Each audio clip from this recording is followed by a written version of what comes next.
from the ranks ako, nakaagit ako tudlo sa grade 3 nga nagahandle ako sang 61 pupils. Mabudlay man gid man tudlo sa among plus lack of classrooms. Ibalaan man natin sa Pilipinas, sa perennial man ang problema nga ina. But sa part namon sa DepEd, especially diri sa Iloilo province, ginatinguhaan gid naton ina implement sa mga programa nga ma-mitigate ang problema. Dok, mga pila pa ang kulang ng classrooms naton subong diri sa Iloilo? Sa latest naton nga tally based sa assessment sa aton engineer, mga 1,000 plus classrooms. Hindi ko lang mahatag ang exact number kay diri sa akong cellphone actually hindi ko siya makuha. Pero mga 1,000 plus. So the teachers naman abi, Dok? Sa teachers, hindi amo na kadamo kay may mga new items nga ginhatag sa aton. Kagang iba nga schools may mga excess teachers man, yang advice sa aton sila i-deploy sila sa mga areas nga may mga teacher needs.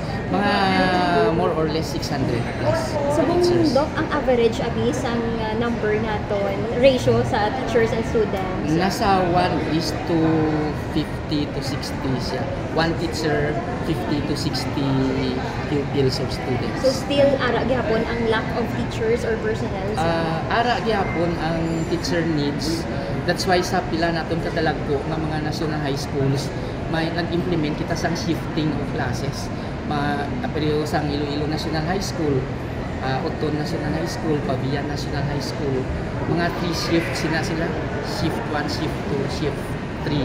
Kag may mga dismissal sila nga gabi na tungod na belong sila sa ika-third shift. As may mga students kailangan involved sa violence, ano ang aton diri mga balastas?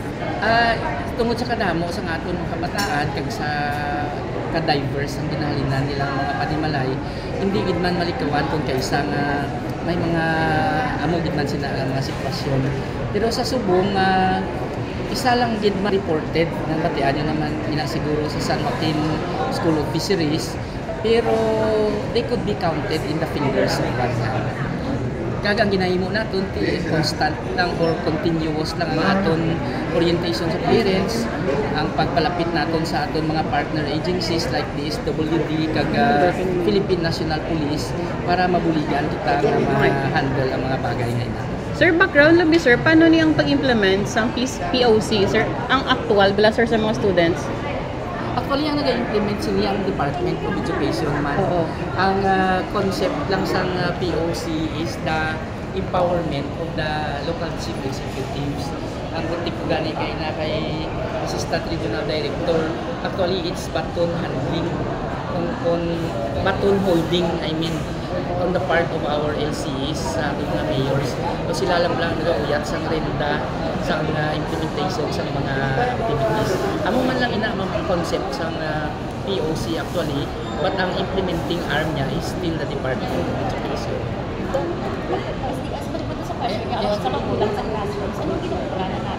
Right now, may mga classrooms man nga ginhatag ang aton national government sa initiative sa aton secretary kay Secretary Angara, plus ang aton mga local government units provide man sa ila level sa classroom instructions.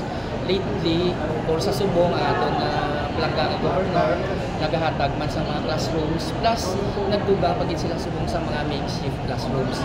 Sa part naman niya sa DepEd, luwa sa permanent classroom constructions nga sa central office, ginamig use natin ang mga existing facilities natin like mga canteen dira nga wala na ginagamit or mga library, mga vacant spaces dira nga pwede convert sa classrooms.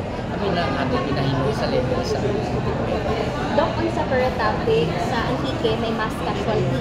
Dili sa province of Iloilo, ano ang preparasyon naton? Agad malikawan na may kaangay ng incident. At the same time, kung may mga nabukid man do, ano ka preparado ang aton probinsya?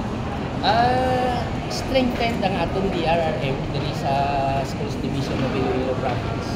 Kag may support and response mechanism kita sa division office agud intervene ka may mga pariwisi na makaresponde kita dayon.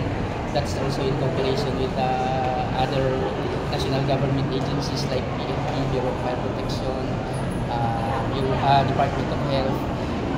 May partnership kita sa ila But to prevent advocacy activities, nakandak kita sa advocacy activities, put some